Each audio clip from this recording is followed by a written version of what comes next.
Combate, a trincheira do contribuinte. Menos impostos, mais empregos.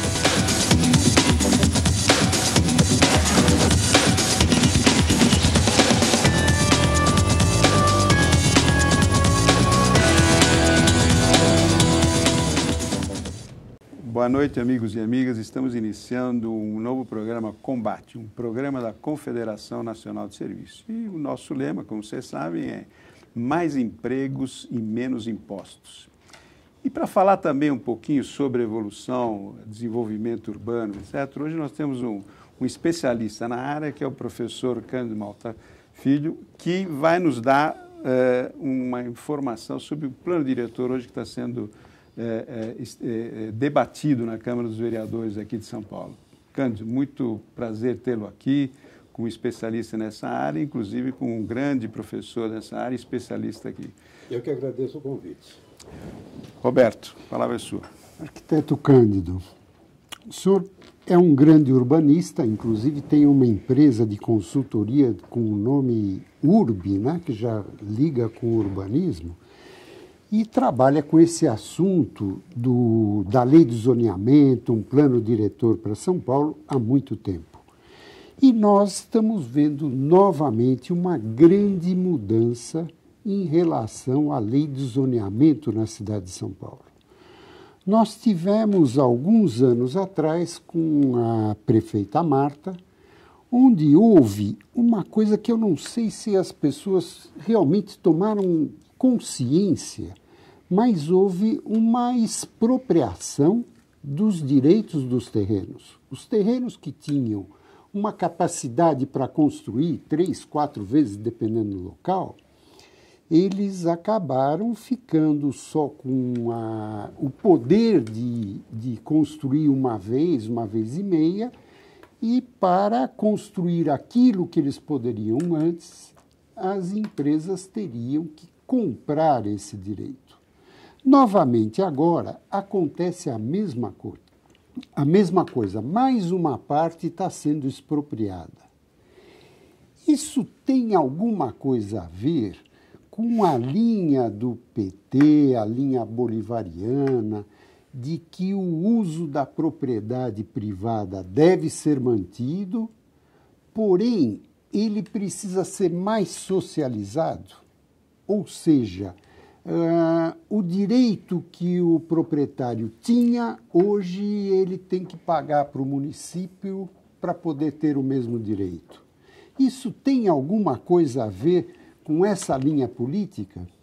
Olha, a origem disso tudo está na França, com o banqueiro Giscard d'Estaing, na gestão do Olavo Setúbal, né? Eles adotaram lá o que foi chamado em francês plafond légal de densité, que estabelecia um direito gratuito e uma parte paga. Qual é a lógica de querer distinguir uma parte gratuita da paga? Na França, eles fizeram a gratuita uma vez a área do terreno e a paga desse limite até o limite máximo que o zoneamento permite. É que quando o loteador ele coloca uma infraestrutura urbana, ele coloca para um coeficiente básico chamado 1, que é o caso 1 na França. Aqui também adotamos por volta de 1, no caso da Marta acabou ficando 2, mas essa ideia é que quando você adensa acima desse limite de capacidade, você exige do poder público mais infraestrutura. E que essa infraestrutura, então, deve ser paga para aqueles que se beneficiam dela, aqueles que vão construir a mais do que o coeficiente gratuito. Então, a origem é essa, não tem nada a ver com o bolivariano nem com o PT. Até o PT, no início, foi contra isso, né? Mas foi, vamos dizer, essa normatização com essa modalidade que fez com que a pressão dos proprietários em mudar o zoneamento, que é uma pressão fortíssima que eles faziam, para ganhar direitos a mais. Porque esses direitos a mais, eles valorizavam o terreno. Então, na hora que esses direitos a mais passaram a ser públicos, essa pressão para mudar o zoneamento diminuiu muito. Não acabou de uma vez, mas diminuiu muito. Eu, por exemplo, como secretário, na gestão do Setúbal, várias vezes houveram pacotes de mudança de zoneamento na Câmara Municipal para me tirar.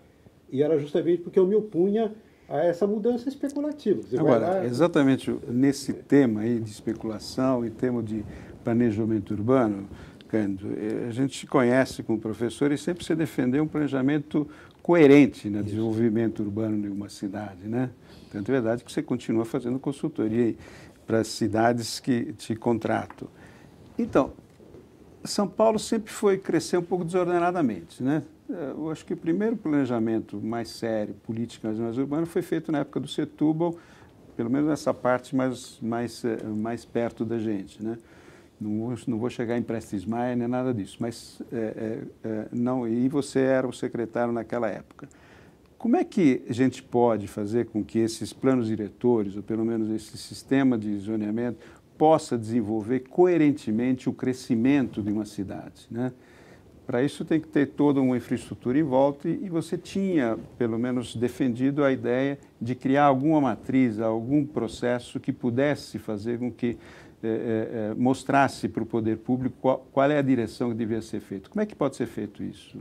Olha, nós temos que saber avaliar bem a oferta e demanda de terra urbana, né? Para você poder fazer essa avaliação, se está crescendo muito, pouco, adensando demais ou de menos, tem que ter um instrumento de cálculo de todo esse futuro. E aí tem que se apelar para modelos matemáticos que sirvam a essa finalidade. E daí a ideia de buscar naquela época uma assessoria internacional de um chileno chamado Marcial Echenique, que nos oferecia um software com isso, desenvolvido na Universidade de Cambridge, na Inglaterra, por um conjunto de pesquisadores ingleses e mais ele chileno. E ele montou uma empresa, né, de consultoria internacional que oferecia esse know-how. E nós o contratamos. Eu me lembro que era caríssimo até por hora. Nós pagávamos 250 a 300 dólares por hora há 30 e tantos anos atrás. Era bastante caro. Era muito dinheiro. Mas tivemos que fazer isso, porque ele tinha uma espécie de monopólio, né, desse assunto. Mas montamos, então, uma equipe técnica em que o governo do Estado e a Prefeitura atuavam juntos. O governo do Estado não tinha o metrô na época, era da Prefeitura, mas tinha a Emplaza, que era o órgão de planejamento metropolitano, e a Prefeitura entrou com a CT, que era recém-inaugurada, mais a IMURB, e a COGEP, que era o órgão que eu coordenava, né, que era o órgão de planejamento da Prefeitura. E aí nós montamos essa equipe, né, treinamos essa equipe para saber operar esse tipo de software. Só que esse software, embora com toda essa possibilidade, foi engavetado por 30 e tantos anos, até agora na gestão do Alckmin governador e Serra prefeito, que ressuscitaram esse.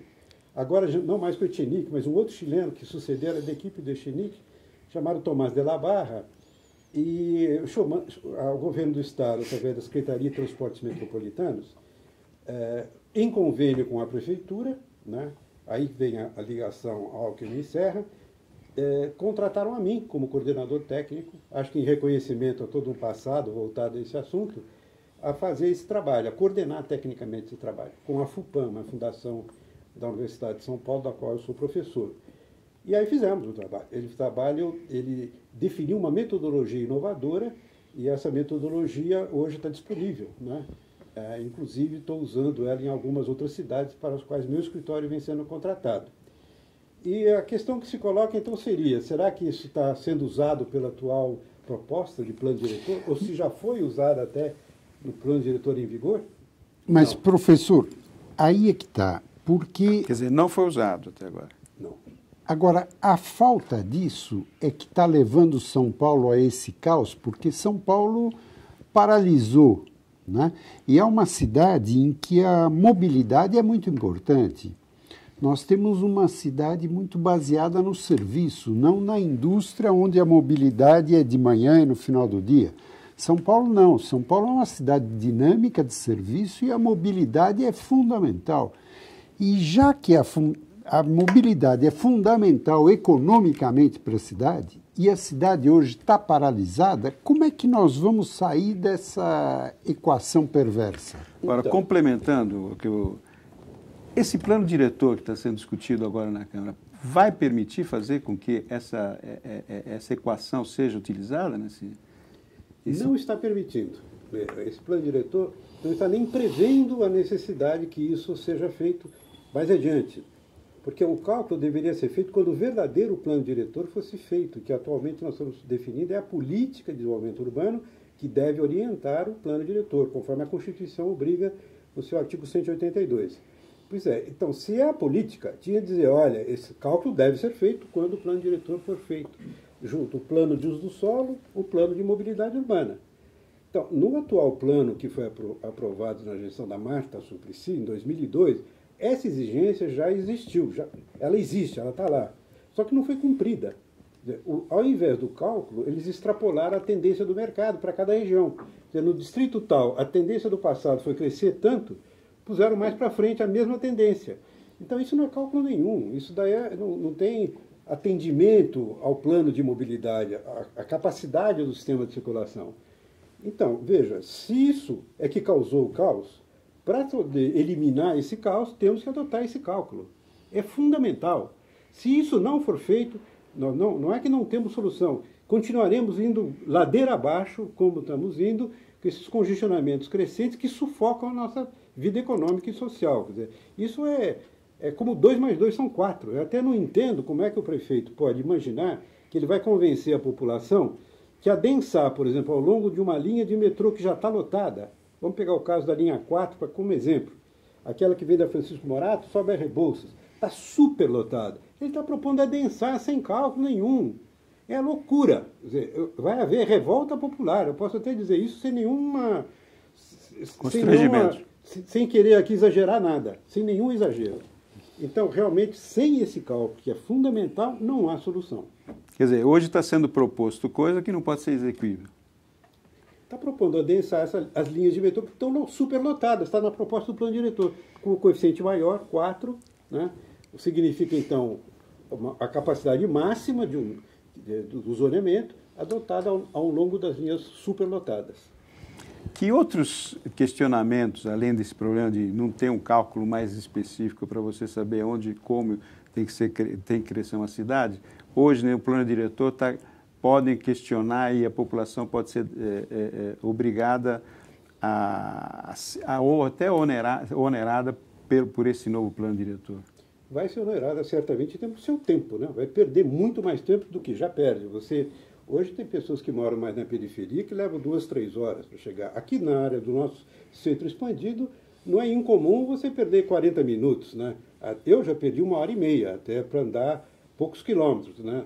Isso na situação de pico em certas ocasiões. Então, realmente, esse ônus está sendo colocado nas costas da população no seu geral, e não é só o cidadão comum, os negócios todos, como acabou de ser a parte econômica. Exatamente. Agora, professor, como é que o senhor enxerga o aspecto de nós termos na cidade de São Paulo 40%, 30%, 50% de moradias que não estão incluídas, que são clandestinas, ou seja, estão fora da lei de zoneamento, estão fora do pagamento do IPTU, estão fora do contexto natural de uma cidade? A explicação que eu dou, eu acho que é muito apropriada. O preço dos terrenos nos últimos 5 anos duplicaram. E o ganho das pessoas não duplicou junto. Houve uma melhoria no sistema de financiamento imobiliário com esticar os prazos, mas não é que reduziu, apenas diluiu em mais tempo um custo super elevado. Então, o número de pessoas que podem ter acesso a isso diminuiu. Então, essa questão da moradia clandestina ou irregular, ou obtida por ocupação até urbana, aumentou. E o programa Minha Casa Minha Vida pôs de lado toda a preocupação em reduzir o preço do terreno. E faz parte de uma política que o Olavo Setúbal também defendeu, né, quando eu era secretário, que era o IPTU progressivo no tempo, quando o terreno é retido para especular, quer dizer, para aumentar de preço. Então, isso significa o quê? Enquanto o terreno não está tendo uso útil, ele é forçado a ser colocado no mercado, para que ele tenha uso útil, né? O assambarcamento de terrenos existe como existe também para o arroz, para o feijão. Você tem a retenção de mercadoria, do ponto de vista do sistema, de funcionamento do sistema, anticompetição, anticompetitivo. Então, para que você coloque no mercado, existe esse mecanismo. Muito bem. Quando o Setúbal defendeu isso, que no final da década de 70, era uma tese polêmica. Depois a Constituição Federal adotou. Está lá no artigo 182. E o Estatuto da Cidade, que é uma lei federal que estabelece a política nacional de desenvolvimento urbano, traduziu isso num mecanismo jurídico muito bem acabado, que, bom, portanto, está à disposição. Aqui em São Paulo, ele foi adotado agora na gestão do Kassab, até por iniciativa do vereador Pólice Neto, de adotar isso nas zonas especiais de interesse social, que tem justamente o papel de oferecer terrenos para a habitação popular, né? E também nas operações urbanas, de interesse do Secov. Então, esse uso, vamos dizer, parcial do IPTU progressivo no tempo para baratear os terrenos está começando a ser utilizado em São Paulo. De um modo geral, no Brasil, não, né? Há uma dificuldade de que se as câmaras e os próprios prefeitos assumam essa busca, mas eu diria que enquanto também não conseguimos baratear o acesso do solo, o preço do solo, para que os negócios úteis e a habitação possa ser construída por um grande número, vamos continuar tendo essas ocupações. Cândido, você tem sido um crítico nesse plano diretor, um crítico, eu digo, até positivo, né? Em termos disso. E você tem várias emendas, várias sugestões para modificação desse plano. Como é que os nossos amigos telespectadores, aqueles que estão ouvindo, podem participar dessas suas sugestões e discutir um pouco esse assunto que você está colocando, porque vai ter algumas audiências públicas que vão ser feitas ainda, né? Não sei quantas, mas acho que duas ou três. Entre a primeira e a segunda votação tem um grupo de audiência. Um grupo de audiência. E a população pode participar dessas audiências, certo?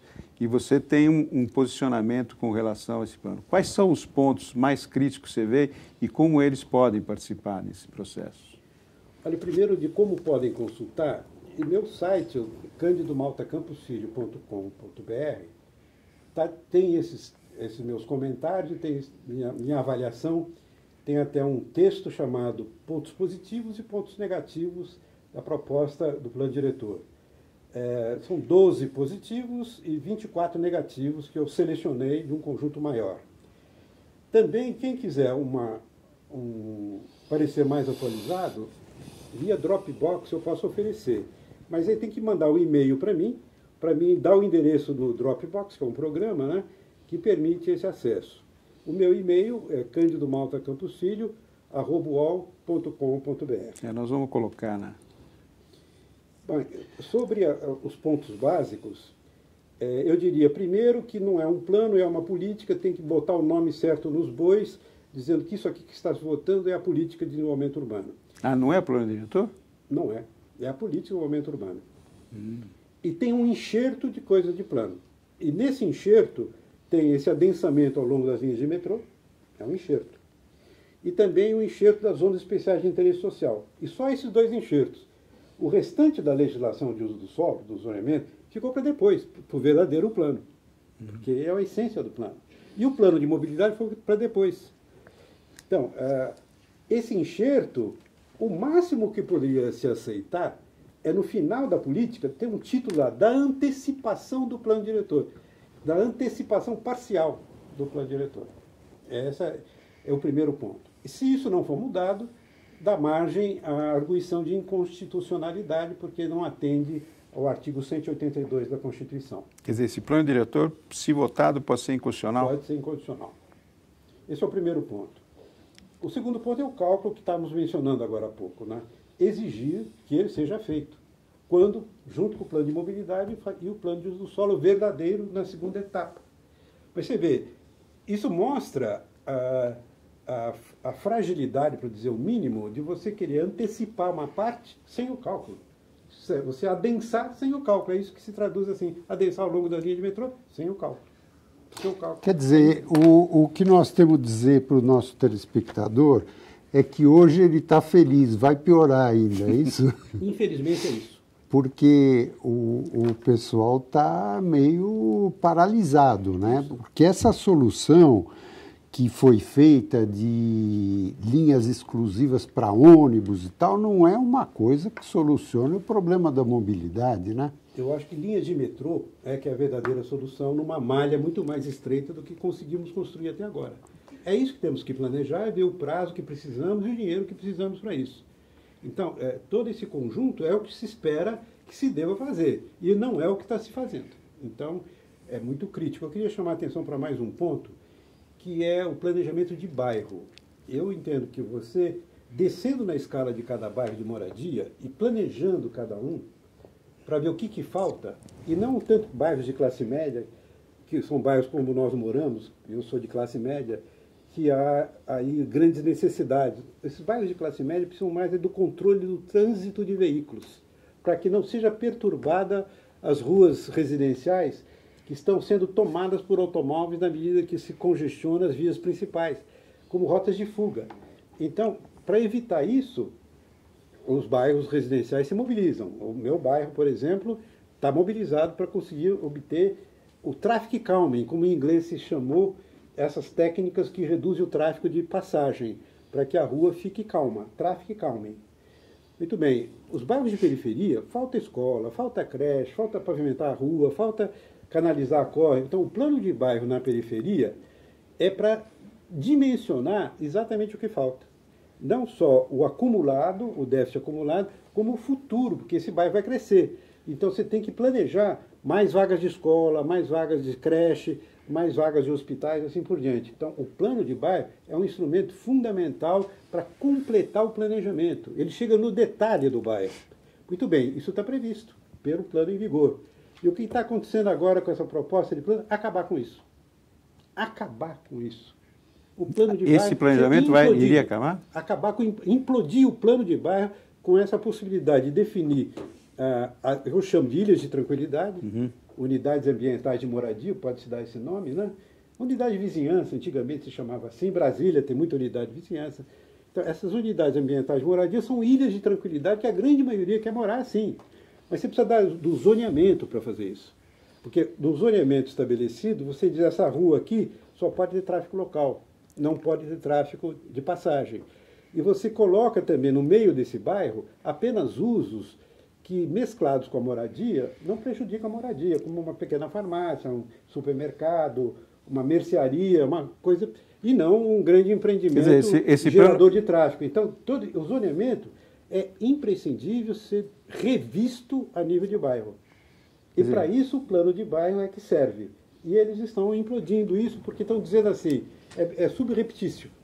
Estão dizendo assim, o plano de bairro passa a ser aprovado por decreto. Na hora que você diz isso, nem fala aprovado, foi editado por decreto. Quer dizer, quando você tira o poder dele. E virou um poder político. Da vereança ou do prefeito. Vai ser usado, não sei bem para quê, né? Mas não vai ser usado para aquilo que é o mais importante, que é definir ilhas de tranquilidade e a localização de escolas e creches, etc., que depende também do zoneamento. Então, eu estou muito bravo com isso, porque isso é um avanço. Quer dizer, nós estamos dando um cheque em branco, então, para os vereadores e os prefeitos fazerem aquilo que achar necessário nesses bairros da periferia? Eu diria que sem a participação popular é um pouco cheque em branco, porque na hora que a população está participando, ela tem um poder de controle maior, né? Eu vou te dar o caso de Perus. Eu fiz o plano de bairro de Perus por contrato do Serra, prefeito, e está em trâmite na Câmara Municipal. E tem todos esses ingredientes que eu mencionei aqui, que são essenciais, e teve uma aprovação da população moradora lá de Perus, que é um bairro popular na periferia de São Paulo, na Zona Norte, né? Extraordinária, 90% a 95% de aprovação. E lá era um reduto da oposição. Então, mostra o quê? Que esse plano de bairro, quando ele atende realmente o que a população quer, ganha um apoio popular, independentemente do que os políticos queiram ou não queiram, de queiram manipular ou não aquela população. Então, é um instrumento de democracia. Suprapartidário. Então, professor, muito obrigado pela sua visita aqui para nós. Nosso programa foi muito interessante. Você até que no final deu aqui uma esperança que a gente pode mudar para Perus e ficar melhor lá, né? Então, o São Paulo ainda tem essa possibilidade, né? Obrigado, Luigi, pela sua participação. Obrigado a você, telespectador, por ter nos acompanhado até agora. E nós estaremos de volta na próxima semana, nesse mesmo horário. Boa noite e obrigado. Combate. A trincheira do contribuinte. Menos impostos, mais empregos.